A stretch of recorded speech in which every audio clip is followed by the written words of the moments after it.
bienvenue en Essentiel Académie. مرحبا بطلبة المعاهد التحضيرية MP2 PC2 Techno, notre correction du concours technologie 2022 avec la partie optique. Donc, نذكر comme le préliminaire, لأن عندنا deux ondes optiques électromagnétiques.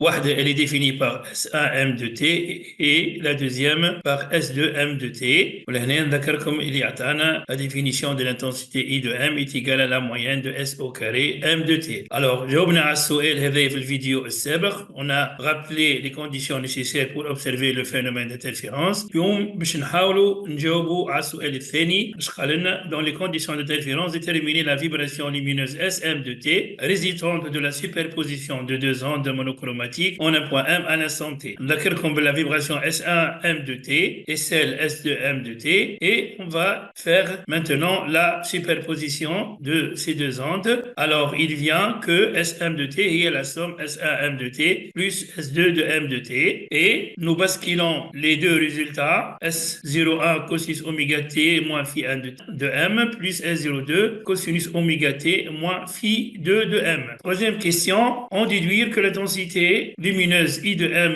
résultant en un point M s'écrit I de M égale à I1 plus I2 de racine de I1 I2 cos phi M de T où I1 et I2 sont les intensités des vibrations prises séparément et phi de M est égal à phi de M moins phi 1 de M. Le déphasage entre les deux ondes considérées et il nous demande de tracer la courbe donnant I de M en fonction de phi de M. Alors, nous allons élever au carré l'amplitude trouvée dans la question 2. On aura A plus B au carré, c'est A au carré plus B au carré plus 2AB. Il vient alors que S au carré M de T est S01 au carré cosinus oméga T moins phi M au carré plus S02 cosinus oméga 2 moins phi M au carré et A au carré plus B carré plus 2AB. Il y a 2 S01 S02 cosinus oméga T moins phi 1 par cosinus oméga T moins phi 2M. Notons maintenant que cos A fois cos B, c'est 1 demi cos de A plus B plus cosinus de A moins B. Donc, on va essayer d'appliquer ça à la formule متاعنا cosinus oméga T moins phi M fois cosinus oméga T moins phi de M. Il y a 1 demi cosinus A plus B, ça sera 2 oméga T et moins phi 1 de M plus phi de M plus cosinus A moins B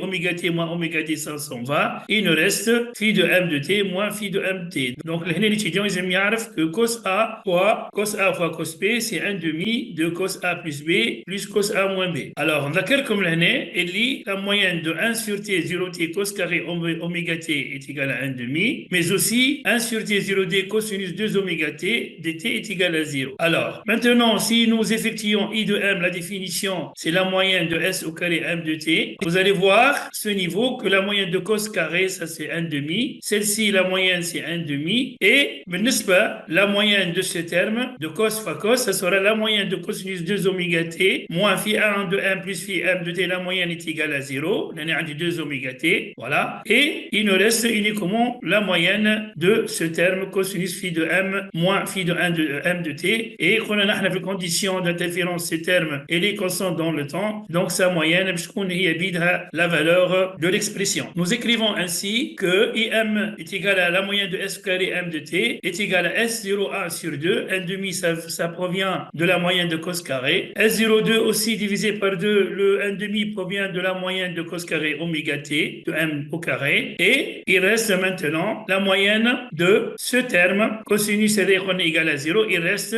donc 2 S01 fois S02 fois 1 demi, ça s'en va. Donc ça sera S01, S02. Donc et la moyenne de cosinus phi de M moins phi 1 de M, ça reste la même valeur puisque nous avons dit, les conditions d'interférence, que phi de M moins phi 1 de M est stationnaire puisque les deux sources sont cohérentes mutuellement. Alors, nous écrivons maintenant que IM, S01 sur 2 هو I1, S02 au carré sur 2 هو I2, S01 باش يولي 2 racines de I1, I2 cosinus phi. Comme ça, nous avons établi la relation demandée avec phi de M égale à phi de M de T moins phi 1 de M. Ainsi, nous pouvons tracer cette courbe. Vous voyez que I de M fait l'ordonnée, phi fait l'abscisse et I de M varie entre max et min. Et bien, le max, c'est pour cosinus phi M égale à 1. Donc, j'aurai I1 plus I2 plus 2 racines de 1, I2. Voilà I max. Et I min, ça sera pour cosinus phi égale à moins 1. Ça fait I1 plus I2 moins 2 racines de 1, I2. Vous remarquez que I min, elle est différente de 0. Et les oscillations se font entre I max et I min. Remarquez bien, pour 0, yani phi M égale à 0, j'ai une intensité maximale. Pour phi M égale à pi, j'aurai une valeur minimale, etc. Pour 2pi maximal. Pour maintenant, phi M égale à 4pi, c'est maximal. 3pi, c'est minimal. Et donc, comme ça, nous pouvons tracer I de M en fonction de phi de M. Merci pour votre attention. À la prochaine vidéo, Inch'Allah.